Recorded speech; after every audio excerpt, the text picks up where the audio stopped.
Have you ever wondered why there are people who do not need noise, do not need competition, do not need to prove anything, yet they still succeed in almost everything they do, while others, even when they work twice as hard?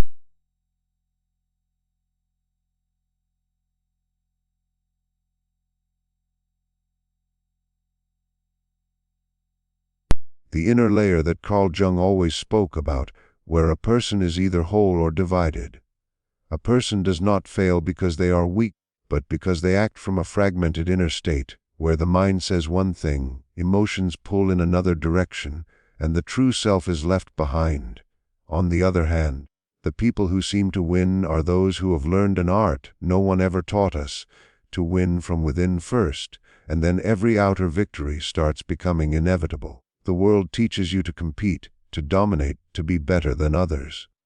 But very few ever teach you how to overcome yourself, and that gap is why so many people become more lost the more they try, more drained the more they run, and the more they want to win, the more they feel like they are fighting invisible barriers.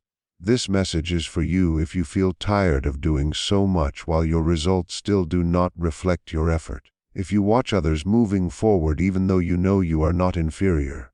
How to win at everything you do is not about tips or surface strategies. It is about guiding you into the deeper layer Jung described, the place where psychological structure shapes outcomes, where winning begins not with strength but with the right inner frequency, not with tactics but with your internal state, not with defeating others but with no longer sabotaging yourself.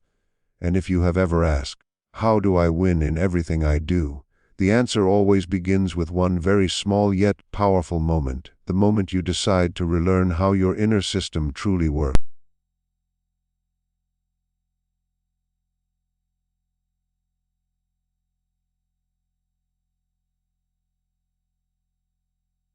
But very few are courageous enough to face.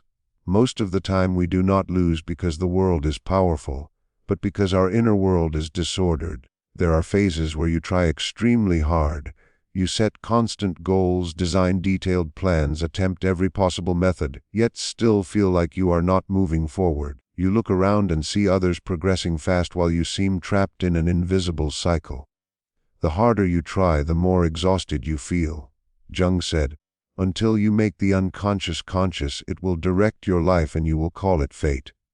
This is not just a poetic line, but a grounded psychological truth. If you do not know what is operating inside you, you will be led by forces you cannot see, cannot understand, and therefore cannot control. Imagine holding the steering wheel of your life. You have direction, you have determination, you have goals. But if the wheel is tilted even slightly, you may run fast, intensely, tirelessly, yet the faster you run, the further you drift away from the correct path. Many people live exactly like this, trying extremely hard but following the wrong internal map. The map is wrong not because you are incapable, but because you never pause to examine what is steering you from within. That is why Jung always emphasized that real victory does not begin with action but with awareness. You cannot win the world if you are still losing to yourself. Losing to yourself simply means one part of you wants growth while another wants safety. One part wants visibility while another fears being seen. One part wants to move forward while another wants to hide. Many people ask, so what should I do? The first thing Jung would say is not to fix but to observe. When you turn on the light and walk into the basement of your mind without judgment, without forcing change, everything already begins shifting. Awareness illuminates the dark not to attack it but to understand it. When you see why you react a certain way, why you fear certain things, why you procrastinate at the same stage, you begin resisting yourself less.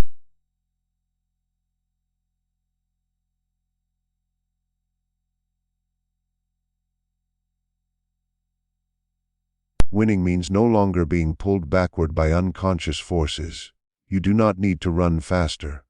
You only need to stop holding yourself back. I once met a woman named Daniela, 29, from an immigrant family.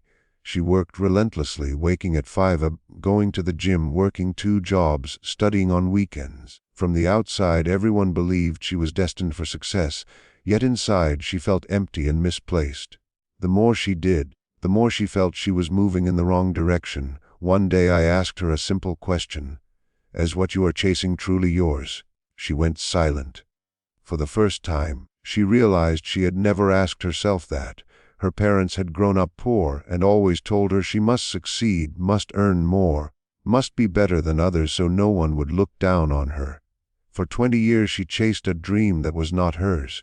She did not run out of passion, she ran out of fear. Fear of disappointing others. 1 year after reviewing her psychological map, she left finance, a field that gave her status and security, and moved into design. Her income dropped at first, but she said something powerful. For the first time, I feel like I am living my own life, not a programmed one. This is the essence of winning in Jung's spirit. Not winning against others, but winning against your past self. The approval-seeking self. The fearful self. The wounded self. When you understand your motivations, you know which goals come from your essence and which come from wounds. Which desires are real and which are social pressure. You understand why you worked so hard yet received so little inner reward. When you understand your psychological map, your questions change. Not what must I achieve so others feel proud, but what makes me feel alive? Not what do people think of me, but what inside me is hurting? Not how fast must I run, but where am I running to? Asking these questions begins untying unconscious knots. You see where fear blocked you, where you built your own cages. And once you see what is happening within, you no longer feel the need to fight yourself. Discipline becomes natural rather than forced. You become gentler with yourself. You know what to release, what to keep, what to begin. A person who understands their psychological map no longer needs pointless competition. They know who they are, where they are going, what belongs to them and what does not. And when the mind is no longer split in opposite directions, you become steadier, calmer, less shaken by the world's noise. Jung wrote that your vision becomes clear only when you look into your own heart. When you truly turn inward, you understand no lasting victory comes from chasing external validation. Winning begins when you know who you are, what you want, and what operates inside you. From that moment you stop choosing wrong paths, stop joining wrong battles, stop wasting energy on things that do not belong to you. You no longer create a likable version of yourself just to feel worthy. You stand firm even without applause, and once you understand your psychological map, you are ready to move into the next stage of victory, building the right vision. Not the vision of the pressured ego, but the vision of the soul where everything becomes clearer and lighter, because you have stopped fighting yourself. Build the vision of the soul, not the vision of the ego. A true vision, in Jung's understanding, is not a grand checklist of goals written in excitement and abandoned later. A real vision does not create tension but clarity. It does not create pressure but liberation. It is not born from fear of falling behind but from the calmest, deepest place within you. When a vision comes from the ego, it carries comparison, rivalry, urgency. When it comes from the soul, you only see yourself walking one aligned path. Jung wrote, "Who looks outside dreams, who looks inside awakens." A mature person begins distinguishing between ego noise and inner calling. The ego always wants more, faster, higher. The soul only wants what is true. And interestingly, when you walk what is true, you progress faster but without exhaustion. You move in natural flow rather than forced momentum. You feel guided rather than pressure. The ego asks, "How can I win?" The soul asks, "Is this right for me?" And when you walk according to your essence, you become the only competitor in a race designed only for you.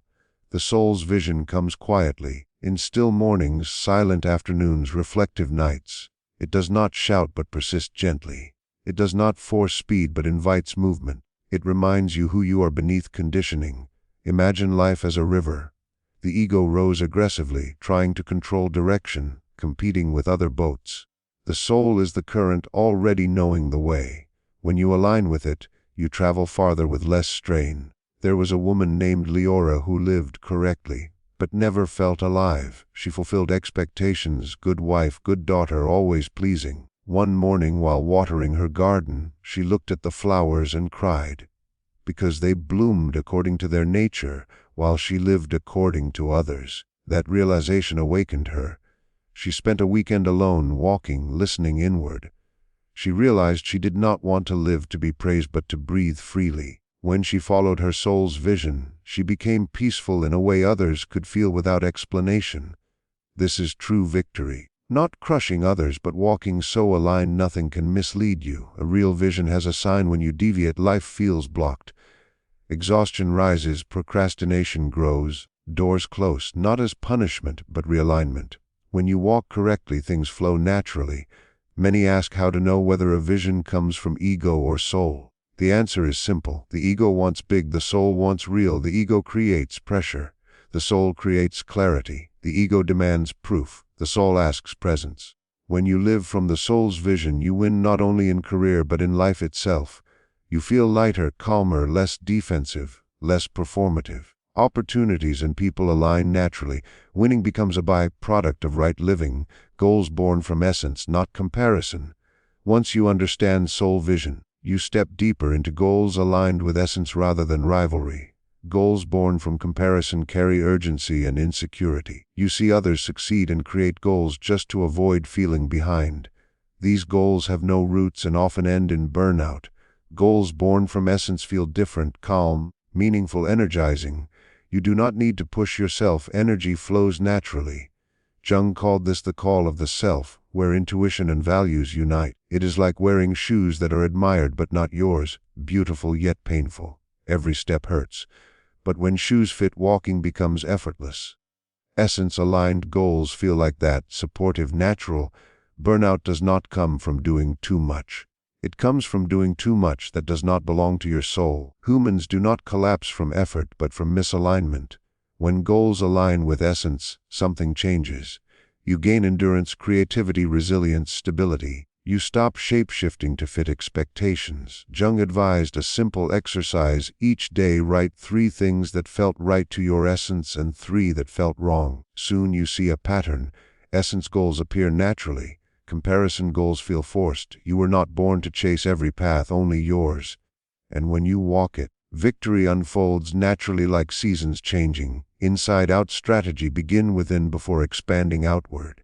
The question then becomes, if right goals arise from essence, where must strategy begin? Jung's answer: from within.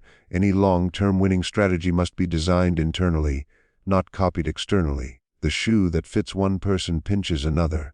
There is no universal formula for success. Borrowed strategies drain energy. Aligned strategies create flow. When strategy matches your psychological structure, effort multiplies in impact. When it does not, even hard work exhausts you. Inside-out strategy is harmony between inner truth and outer action.